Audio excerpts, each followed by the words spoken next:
আপনি নিশ্চয়ই জানেন কোনো শুভ কাজ একটা নির্দিষ্ট সময়ের মধ্যে সম্পূর্ণ করতে না পারলে তার কোনো মূল্য থাকে না। আইনের যেমন সময় বাধা আছে, তেমনি ধর্মীয় আচার অনুষ্ঠানেরও সময় বাধা আছে। আর আমি বলছি কি, আমাদের উভয় পক্ষেরই যখন তাড়াহুড়ো, তখন প্রশ্ন উত্তর পর্বটা তাড়াতাড়ি সেরে ফেলি। অবশ্যই। আমার প্রশ্ন আপনার কাছে, আপনি বললেন যে অমিয় ভূষণকে আগ্রা পাঠিয়েছিলেন কোনো কাজে, কি কাজে সেটা কি জানতে পারি? অন্নদা ঠাকুর এটা কি বলছে? উনি আমাকে কাজে পাঠিয়েছিলেন? উনি আমাকে কি কাজে পাঠাবেন? ধর্মচার থেকে আমি শত হস্ত দূরে, সুতরাং ধর্মীয় কোনো কাজে আমাকে পাঠিয়েছিলেন যদি বলে থাকেন, তাহলে অফিসার যদি আমাকে পাল্টা প্রশ্ন করেন, আমি তো কোনো উত্তর দিতে পারবো না। সবটা সাজানো সেটা ধরা পড়ে যাবে। তাহলে তো আর আমি কোনোভাবেই মুক্তি পাবো না। কি হলো অন্নদা?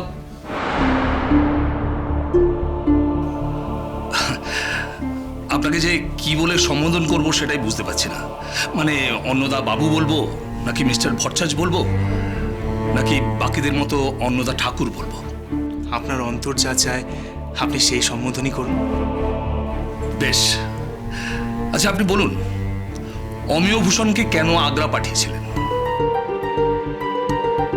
আসলে অফিসার, সম্প্রতি আমার এক বোন অভিমান করে বাড়ি ছেড়ে চলে গেছেন। আপনিও তাকে চেনেন। আপনি সেদিনকে বাড়ি সার্চ করতে এসেছিলেন, সেদিনকে যে একটি মেয়ে গীতা হাতে আমার ঘর থেকে চলে গেল, সেই।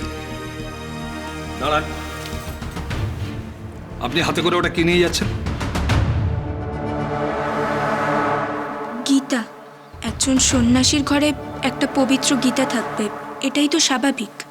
গীতা খুলে নিশ্চয়ই বোমা পাওয়া যাবে না। তাহলে ওটা বাইরে নিয়ে যাওয়ার কি দরকার? আপনি তো বাঙালি, হিন্দু। গীতা আমাদের পবিত্র ধর্মগ্রন্থ। গীতা পড়ার পর আমরা তা প্রণাম করে মাথায় ঠেকাই। ঘরে তল্লাশি করতে গিয়ে আপনারা বইটা ছুঁড়ে ফেলতে পারেন, সেই ভয়ে আমি বইটা হাতে তুলে নিলাম। আপনারা যদি বলেন তাহলে আমি বইটা এখানে রেখে যেতে পারি। ঠিক আছে, আপনি ওটা হাতে নিয়ে বাইরে দাঁড়ান। হ্যাঁ হ্যাঁ, মনে পড়েছে। আমার সেই বোনকে খোঁজার জন্যই আমি অমিবাবুকে অনুরোধ করেছিলাম।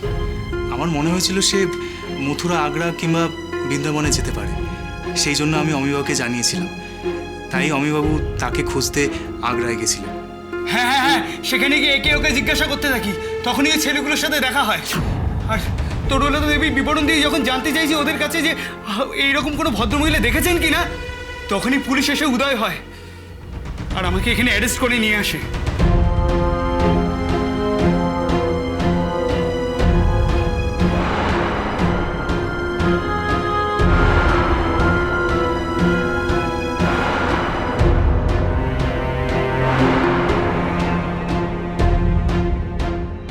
তরুলতা দেবীর নিরুদ্দেশ হবার খবর আপনারা থানায় না জানিয়ে ব্যক্তিগতভাবে অমিয় ভূষণ বাবুকে জানিয়ে তাকে অনুসন্ধান করতে পাঠালেন কেন? সেটাই কি স্বাভাবিক নয় অফিসার? বাড়ির একজন মহিলা বাড়ি ছেড়ে চলে গেছে, অভিমান করেই গেছে। সেই খবর বাইরের 5 জনকে না জানিয়ে যে বাড়ির লোককে জানাবো, এটাই তো স্বাভাবিক। কিন্তু অমিয় ভূষণ তো আপনাদের বাড়ির কেউ নন। তাকে বাইরের মানুষ ভাবলে আমরা সবাই আজ পুজো ছেড়ে যাবে ছুটে আসতাম কি? আচ্ছা, তরুলতা দেবী আগ্রা, মথুরা, বৃন্দাবন যেতে পারে এরকমই আপনার কেন মনে হলো? কারণ এগুলোই কাছাকাছি তীর্থস্থান। আর একটা মহিলা যখন বাড়ির মানুষজনদের ওপর অভিমান করে চলে যায়, সে নিশ্চয়ই কোনো তীর্থস্থানেই যাবে।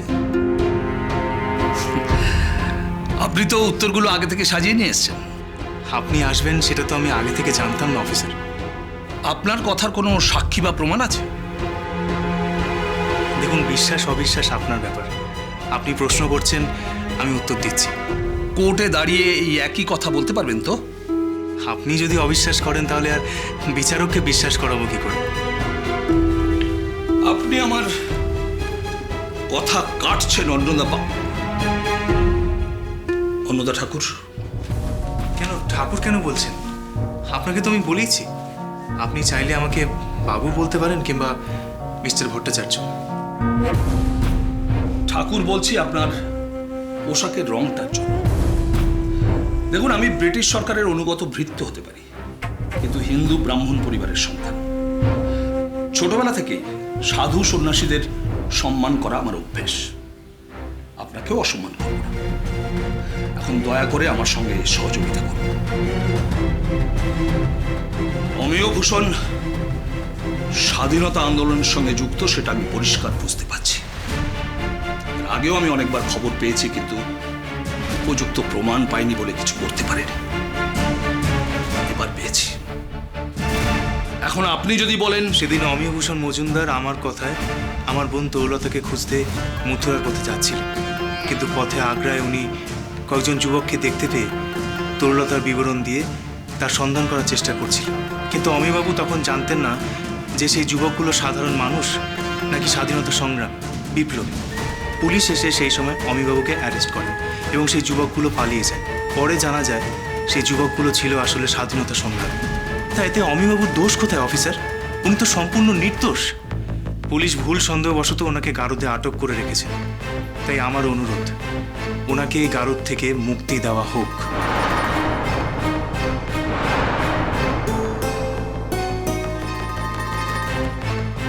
রামদেন, গারদ খুলে দাও।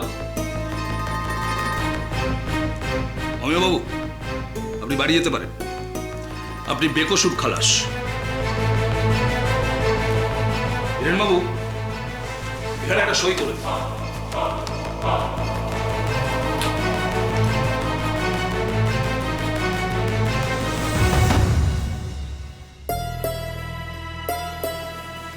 চলুন অমিবাবু।